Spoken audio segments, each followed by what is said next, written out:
like the other sheet? Yeah, I do. Actually, I do. It's okay. Actually telling a little bit of difference. Finance first. It's 6:20, we'll call the Finance Committee meeting to order. If I can find it. We have one item on the agenda. Sam, you want to tell us about this? Sure. Each year, we budget to send X amount of dollars to TCRS for our legacy employees when positions are unfilled, someone retires, or the position isn't filled on July the 1st. There's a period of time to where there are, that money is budgeted, but it's not going to TCRS. So in an effort to continue to keep our rates lower with the TCRS legacy employees, we're wanting to take that gap from year-to-date actual, since we've completed all of our payrolls for this fiscal year, the gap between year-to-date actual and the budgeted amount, and send that extra to TCRS this year. We've done it for the past 2 years.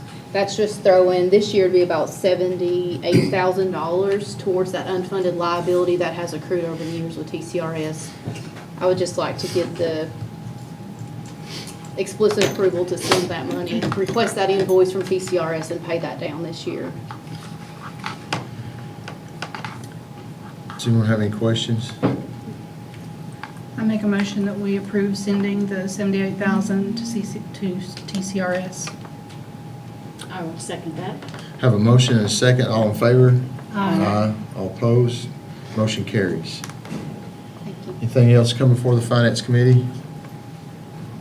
The budget's gonna be submitted tomorrow. All right. Good deal.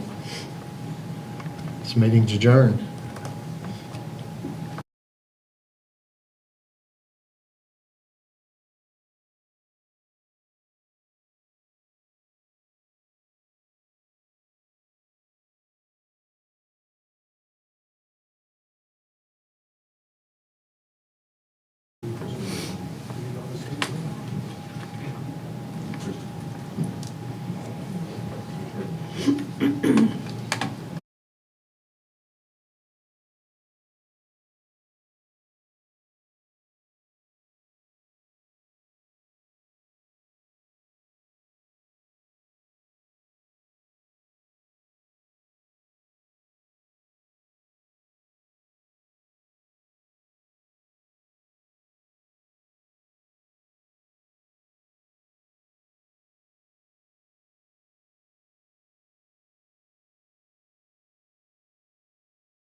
It's 6:25 and also call the Street and Sanitation Committee meeting to order.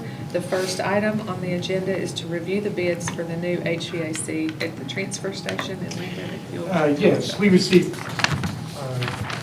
3 bids, 2 different companies, one TN Cajun Services, and we got 2 bids from Lee Company.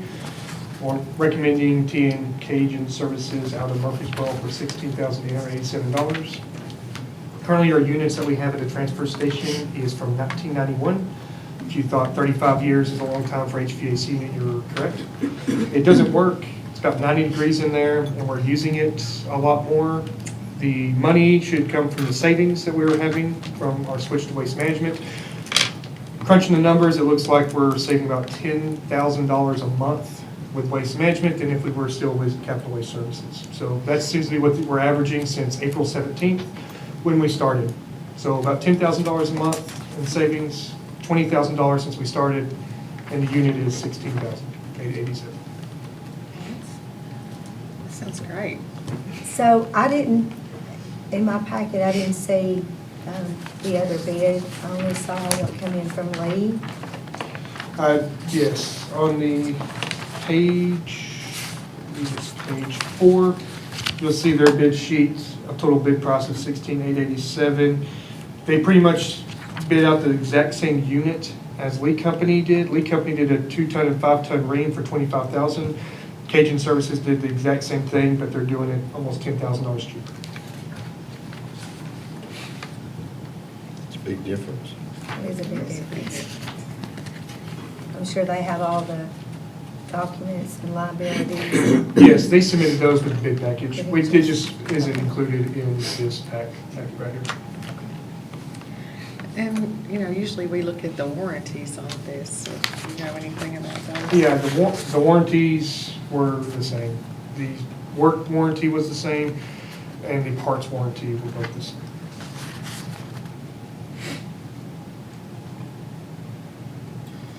We don't have to amend the budget for that, do we? I'm sorry? Do we have to amend the budget for that? No, it's gonna be in next year's budget. And, yeah.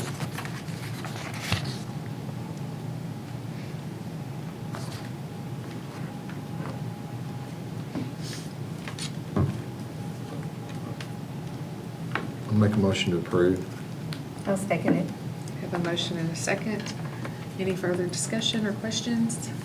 Hearing none, all in favor say aye. Aye. The motion carries.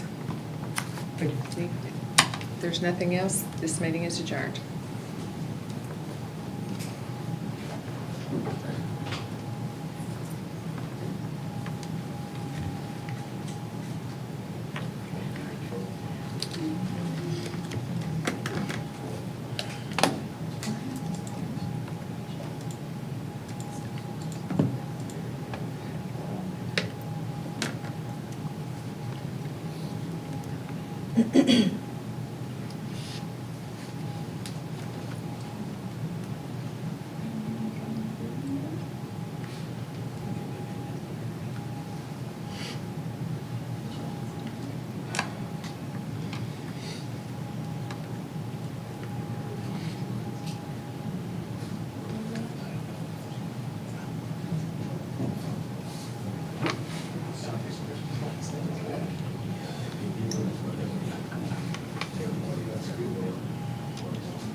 There's a cost.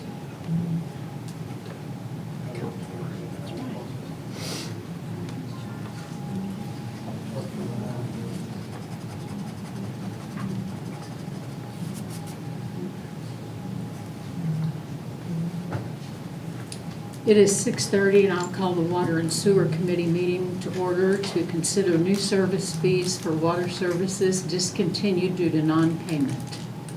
All right, currently what we're doing, if somebody's disconnected for non-payment, we don't charge for a disconnect, it's $0, $25 during business hours. After business hours would be $40, and then on weekends would be the $50 reconnect. So, one thing that we do, or a couple of things we do, is on the first disconnection of the year, we waive that disconnection fee. We don't charge for it. And we don't disconnect anybody that's, their bill's less than $40. If it's $40 or less, we don't disconnect.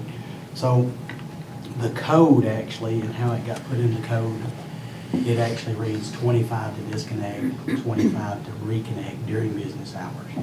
After hours would be additional 40 on top of the 25, and then on the weekends would be additional 50. So you would have 75 on the weekends, 65 after hours, and then 50 during business hours. So that's what we just need to decide where it lines up with our code. So I would recommend keeping it like it is now, 25 during business hours, and then the same fee after hours on the weekend. So we pay it costs us a little more money after hours because we pay an employee 2 hours to come in. And it's never to where, so never, but most of the time it's they come in, turn somebody on, go back home, and then maybe an hour later they get called again to do another one. And another thing we do is we do a call out that goes out the day before to tell that customer they've got till the next morning to pay or to be disconnected. That call's made out. Our guys are sitting around the shop waiting to get that list, go out, then turn those customers off, then go back and waiting to go back and turn them back home. Because most of those customers be back home within, by lunch, would you say? It's pretty immediate when we get the phone calls and the payments have been made. One thing it might do is cut down the number of cutoffs that we have. And that's the whole purpose of this, because if they waste a half a day on disconnection day, that's something else our employees can be doing, so. But it needs to line up with our current code.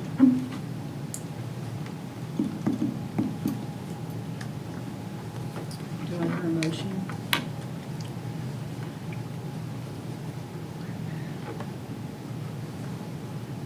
You want your- I'll make the motion. Okay. Yeah, I only had a question. So we're just now charging the 25 to do the disconnect and 25 to do the reconnect. If you decide tonight. Okay. Yes. Okay, that's fine. I'll second Sally's motion. Any other questions for Ricky? I guess I'm just curious more than a question. So is there some latitude in here for you to like say, we're not gonna charge you today? Or We is, waive one per year, but no, if the customer calls in and they're having some issues, and Sam can speak to that too, we try to work with the customer as much as we can. If it's repeat and it's constant, we try to, if somebody has a hardship, we try to work with them best we can, so. that's kind of what I was after, so, yes, that's all I have. Yeah, a lot of those are repeat customers, They correct? are, I think, was it 40 to 50% or? 55% are, since this year has started, 55% of those who have been cut off twice or more. 19 of them, so 19 of the 176 have been cut off every single one. They call immediately and they pay. We have over 1% of our customers who are shut off each month for non-payment, and other utilities in the area, and I've got the details, their cutoff rate is less than 0.5%. So we're cutting off almost twice of a percentage of our customer base than they are, if you look at it member for member to what we do. So I say all of that to say that our $25 fee that we have been charging for years and years and years has not increased at all compared to what other utilities in our county have. And I think that is now apparent whenever we're shutting off 1% of our customers and the others are shutting off 0.5% or less.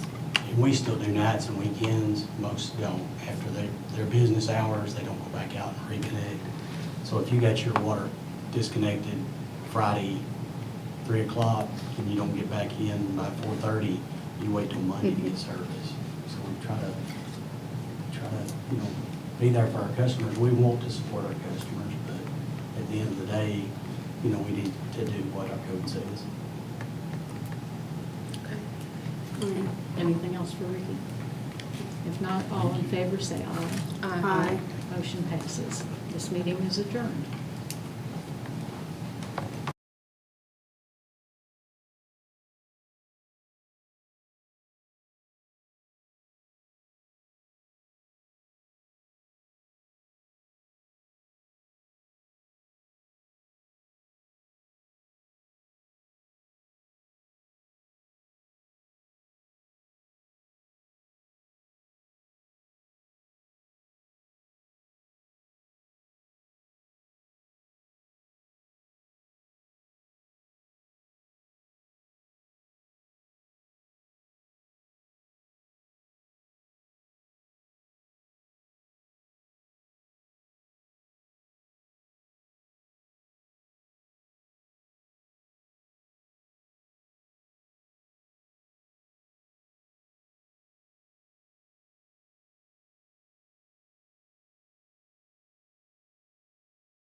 The time is 6:45, and I'll call the Parks and Recreation Committee meeting to order.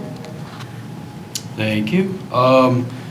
First thing on the agenda is to consider the rental fees and rates for governmental entities and nonprofit organizations. So what you have in front of you is a municipal rental policy, and what's recommended is a 25% discount from the standard rate for qualifying nonprofit organizations and governmental agencies. As I mentioned in the background, we had 5 events last year, 5 great events, by the way. But what this would do would allow us to kind of recoup and regain some of the financial loss that we have with the setup, the breakdown, and just the shutdown of our facility. Most of the time, those events will happen later in the week, maybe a Thursday, Friday, could be a Saturday event. With that being said, we're having to tarp, tape, set up a stage, set up a sound system, tables, chairs, and then we're not able to clean that back up until probably Monday morning. So depending on events, could definitely impact people coming in using our facility. So we took the rates that you have listed there from our standard rate, which is a non-commercial rate. So that $80 an hour rate is where we took that from, which is what our arena rental fees are currently. We have if you look on the chart, where 0.2, the flat rate event fees. So just in labor and materials, that standard rate for us is like $1,500. Usually takes around 4 guys to set up. And then if we have, like again, taping, tarping, if we have to do booth marking, setting up the stage, all that goes into that time, as well as when we have to break it back down, trash pickup, clean up, sweep mop, and set the gymnasium back up.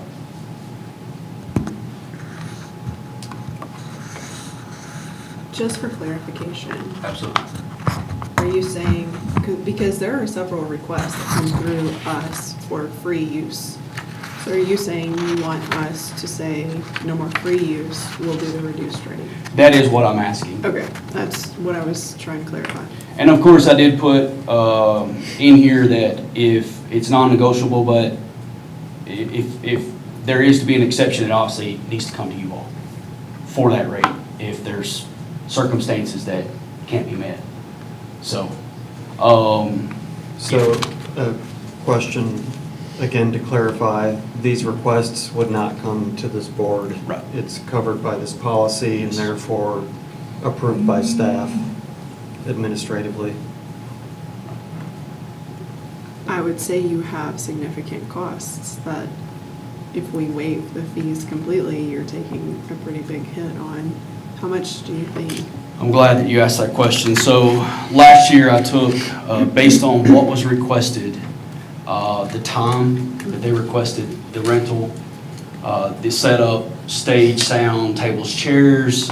I looked at those 5 events and it almost totaled up to $13,000 when you looked at all 5 combined and what was requested. And of course that was free. So. What part of your budget does that come out of? Just curious. So, I mean, obviously I have my, my personnel budget covers my staffing, building rentals, where I have anything that would fall in our revenue side of it, as far as our rentals. Okay. That's Like it where- offsets your revenue? That's correct. Okay. I have a question, if y'all don't mind. Please. Don't mind. Say you have an event on a Saturday. Sure. Or Friday, whatever. How many days ahead of time do you take that floor? That's a good question. So, I'm going to use the craft fair, for example. Okay. The craft fair moves in on a Wednesday. We start tarping on a Monday because we have to booth mark before all of them move in. So it takes us 2 days to set the lower and upper up. When you look at an event, and I'm going to use McMinnville Special Games, it's a very easy event, but we are tarping half of our floor. We're pulling out bleachers, setting up a sound system, just trying to make sure that we can accommodate their needs. So that's an easy one because they move in on a Friday. Is that just the And that lower? game, it is, and Okay. they do their event on Saturday. We still have to keep it shut down on Sunday because half the gym is tarped and we've got tables and chairs still sitting out. I'm talking about prior to. Yes, that's an easy one. So we would only do that on Friday, their event's on Saturday. But most events, we're trying to set up 1 to 2 days before, because if they want to come in and decorate, they want to do those things. Or if they're not renting our tables and chairs, maybe they have a company that's bringing in their tables and chairs. So we have to accommodate that. Yeah, So you have additional loss of revenue Yes, based ma'am. off those days as well? that is correct. Which is not part of your calculation, I It is not. Well, most places make you use their own equipment, like their own tables and chairs. There are some events though where they want round tables. We only have 20. But when you want rectangular tables, we can accommodate you all day long. But, if they're wanting something different. Chairs typically aren't an issue. We have plenty of that. Stage, not an issue, but yeah. So to your point, yes, we do have additional loss there. And it's hard to kind of quantify what we're losing as far as people coming in and wanting to use the facility, because it depends on the time of the year. If it's cold outside, more people are coming inside. If it's a day like today, they're out on the track and they're not using our facility, so. But So just to be clear, there will be no more free rentals. yes, sir. And it just comes to y'all and that's it. At a discounted rate, 25%. Right.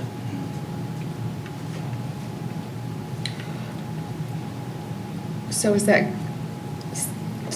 going to be that's for any nonprofit or any government? Right now, we do these 5 for free. But Yeah, it's and gonna there may be every- more that would come in the future, but yes, that we had 5 last year. But he's not saying we're doing those again. Right. That's it. Yeah, For everybody. for everybody. And if there's 10 more, same, okay. Yes, ma'am. Any more questions for Justin?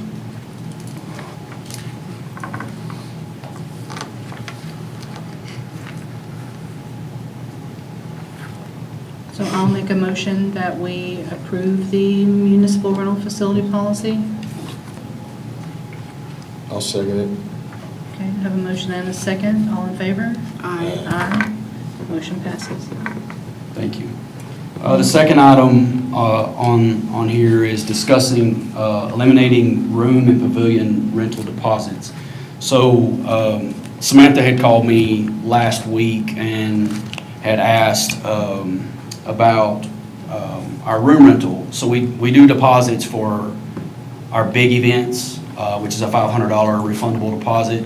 But we also do for smaller things like renting our rooms, $25. In conversation with Samantha, we hold those deposits on every rental that we do, and then if there's no damages or anything like that, we do a refund. It takes a lot of time and effort on even their end. I believe you said that Misty had spent several hours going through some of those deposits, trying to get those reimbursed back to those individuals. It also requires us as staff to do a little more paperwork, which is part of what we do, but in talking with Dawn Hitchcock, our front desk manager, she was all in favor of this. And in the whole scheme of things, $25, if we have a ceiling tile damage or a floor tile or break a chair, the $25 really doesn't cover that cost. Yeah. So we're asking just to remove that, those small deposits. And what that means is if Steve walks in and wants to rent the room, instead of us going through this whole checklist of things and providing you with all the rules and asking for a $25 deposit, which you're going to get back, you just simply come in and rent the room. And we'll still give you some rules, but you just walk out the door. There's a little more into it when we do the deposit side of it. So again, for our bigger events like the rental of the facility, farmer's market, those things, because we do farmer's market rental and all that as well. So, yeah.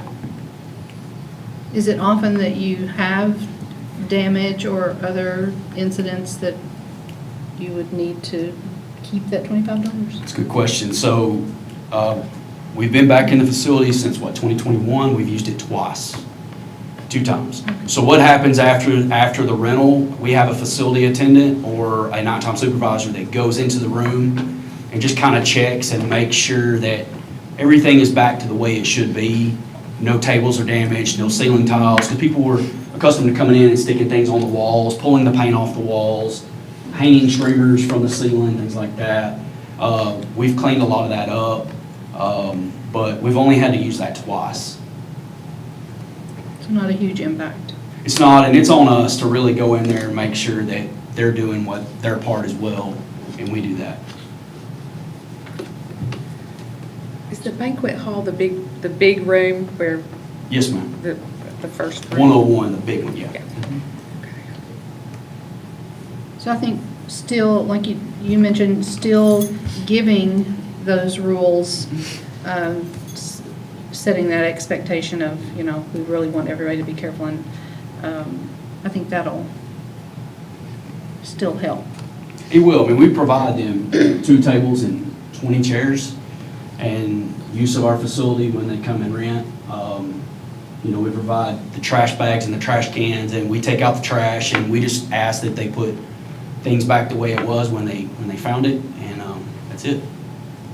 And we would also add a clause to the bottom of that receipt that says they would be responsible for any major damages. So if there was someone who did something catastrophic to the room, we could work with the city attorney and make sure there was language on that receipt that they agreed to that states that if they Liabilities. completely demolish Right. something. On them. When you because it's going to go around us, it makes us a little more out of the loop again. Well, we've had several things that are now going to go around.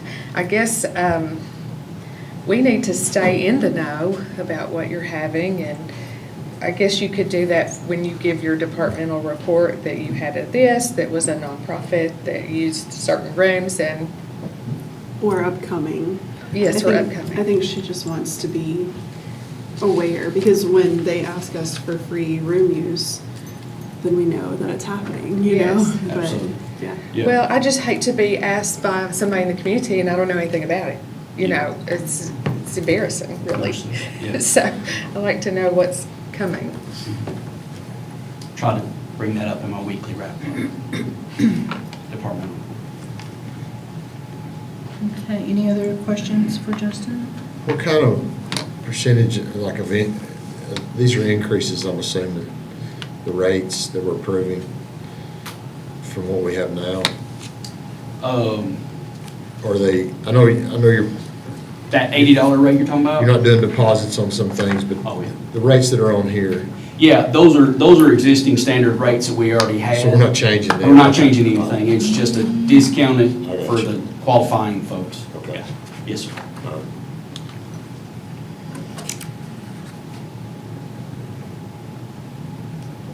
So anything else about the removal of the small deposit? No, I'll make a motion to approve it. I'll second it.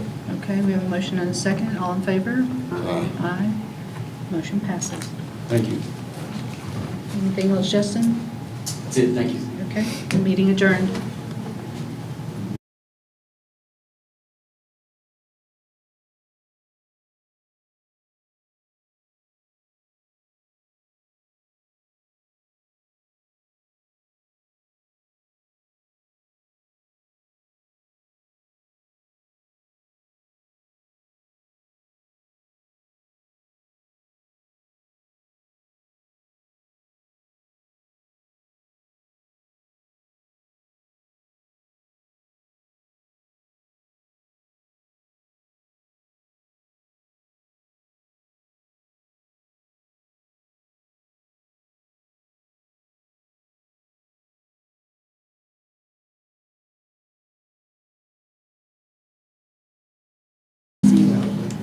It is. It's All right, it's 7 o'clock. We'll call the meeting of the McMinnville Mayor, Board, and Aldermen to order. First item on the agenda is roll call. Alderman Sally Brock, Present? Alderman Deidre Dunlap, Present. Vice Mayor Steve Harvey, Here. Alderman Rachel Kirby, Here. Alderman Kerry Morton, Here. and Alderman Kerry Youngblood. Here. Mayor Chastain is absent. Thank you. Second item on the agenda is consent agenda, and we'll be approving the minutes from last meeting and 2 ordinances on second reading and 2 resolutions. Does anyone want to discuss any of those? I'll make a motion. We approve those. Second? Have a motion by Kerry Youngblood and a second by Sally Brock. We do roll call on this? You do the voice. All in favor, say aye. Aye. All opposed, motion carries. Third item on the agenda is recognition of visitors. If you're a visitor and you'd like to speak, this is your chance now. Welcome anyone up to speak that wants to.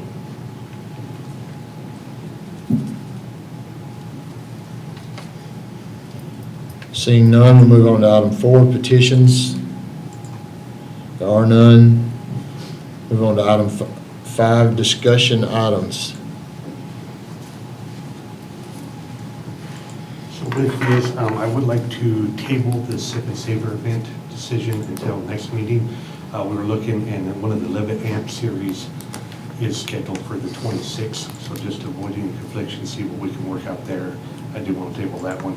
Christmas in the Park, that's a standard event held every year. There's no concerns or issues with that. I recommend approval on that. And then Farm to Table is a standard event that is at the farmer's market. There is no road closures associated with that event, so I recommend approval of that.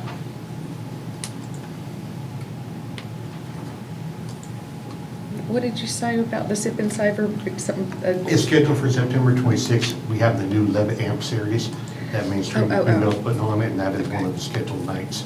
So we got some confliction there that we'll just need to work out. I'll make a motion to approve those other 2 events. A second. So I have a motion and a second, and that's for Christmas in the Park and Farm to Table, right? Yes. All in favor, say aye. Aye. All opposed, motion carries.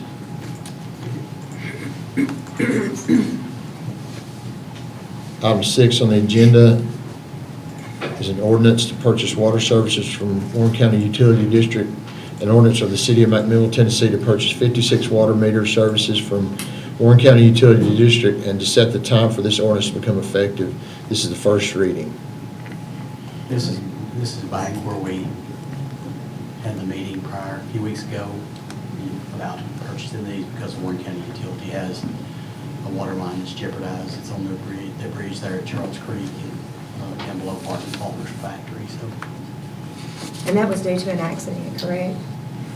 They had an accident after the fact, but this bridge is either settled, but it's kind of pulled the water line away out of the bell housing. And so they knew if that ever blew out, they couldn't serve that side of town. We actually can serve it from just past the Catholic Church there on Faulkner's Factory Road. And then we can actually come over on Pike Hill and tie that line together there because we can kind of meet there. So we could serve it 2 different ways. So Anthony had reached out to us about purchasing those services at $1,000 per service. I had a conversation with one of the board members, and my understanding from him is if it collapsed, they would be without water until they could get it, either we could hook onto it or they could get it fixed, and it's just gonna be too costly for them. Well, we have a master meter up there just past that's where the city used to serve that area.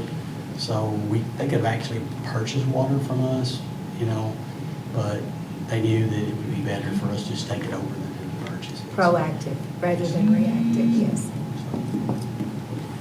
I'll make a motion that we approve it. I'll second.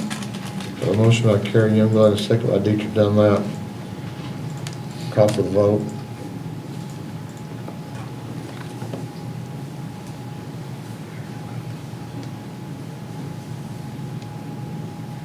Sally Brock, Yes. Deidre Dunlap, Aye. Steve Harvey, Yes. Rachel Kirby, Yes. Carrie Morton, Yes. Carrie Youngblood. Yes. Motion carries. Item 7 is recognition of employees and departmental reports.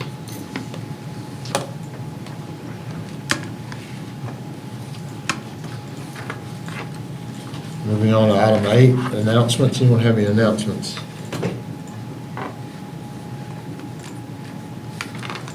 Okay. Item 9 is adjournment. Go ahead. I think we're requesting an executive session. Yes. Okay. Cut out in 5 minutes. We'll have an executive session meeting after this board meeting, which will only be board members and some faculty. Nothing else, this meeting's adjourned.